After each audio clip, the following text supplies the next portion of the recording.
전 국민에게 상담 서비스를 제공하는 전국민 마음투자지원 사업 예산을 삭감해야 한다는 지적이 나왔다. 지난 7일 열린 국회 보건복지위원회 전체회의 2025년도 예산안 심사에서 야당 의원들은 전국민 마음투자지원 사업에 대한 질타를 쏟아냈다.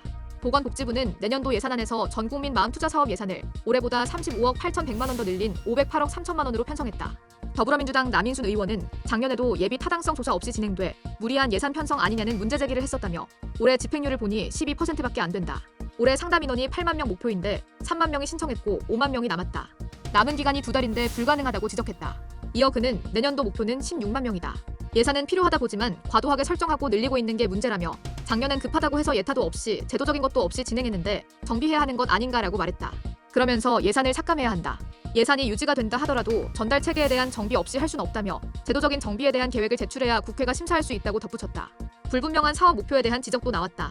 조국 혁신당 김선민 의원은 막대한 예산을 투입했지만 갈 길이 모호하다며 사업 개요의 변천을 보면 처음에는 우울 불안을 겪고 있는 국민에게 상담을 제공하는 게 목적이라고 돼 있었다.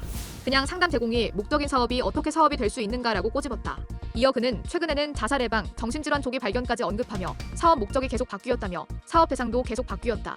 예산 추계 당시 15세 이하는 제외한다더니 어느새 전 국민을 대상으로 했다고 말했다. 김 의원은 기준도 없이 군사작전 하듯 올해 8만 명, 내년 16만, 후년 50만 명, 임기 내 100만 명을 채우겠다고 한다며 어떤 체계 안에서 어떻게 제공돼야 하는지 그림이 불분명하다.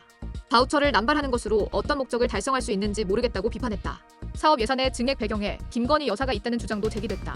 김 의원은 한 가지 분명한 것은 김건희 여사의 관심 사업이라는 것이라며 무슨 수를 써서라도 임기 내 100만 명을 채워야 한다는 전제하에 사업을 기획했다면 이 사업의 적정성이 심각하게 의심스럽다고 말했다. 이에 현 시점에서 내년 대상자 수를 조정하고 충분한 사업 평가를 진행해야 한다는 게 김 의원의 주장이다.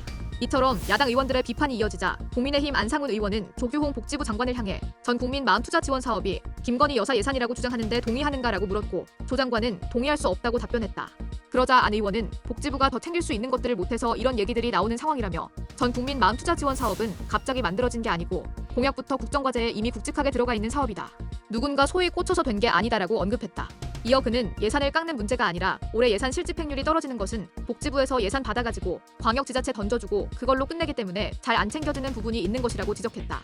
실제로 현장에 나가보면 지역정신건강센터 외에도 학교별로 초중고에는 사회복지상담교사들이 대학에는 정신건강 우울 관련 센터들이 굉장히 많고 돈이 없어 하고 싶어도 못하는 게 너무 많다는 것이 안 의원의 전언이다.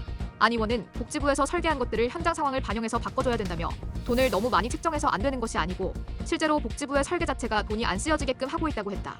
이날 조 장관은 마음 아픈 지적을 많이 해주셨다. 돈이 제대로 흘러갈 수 있도록 제도 개편 검토에 보고하겠다면서도 정신건강의 위험 수위가 높기 때문에 16만 명은 유지를 해주셨으면 좋겠다고 말했다. 이에 조 장관은 마음 아픈 지적을 많이 해주셨다. 돈이 제대로 흘러갈 수 있도록 제도 개편 검토에 보고하겠다고 답했다.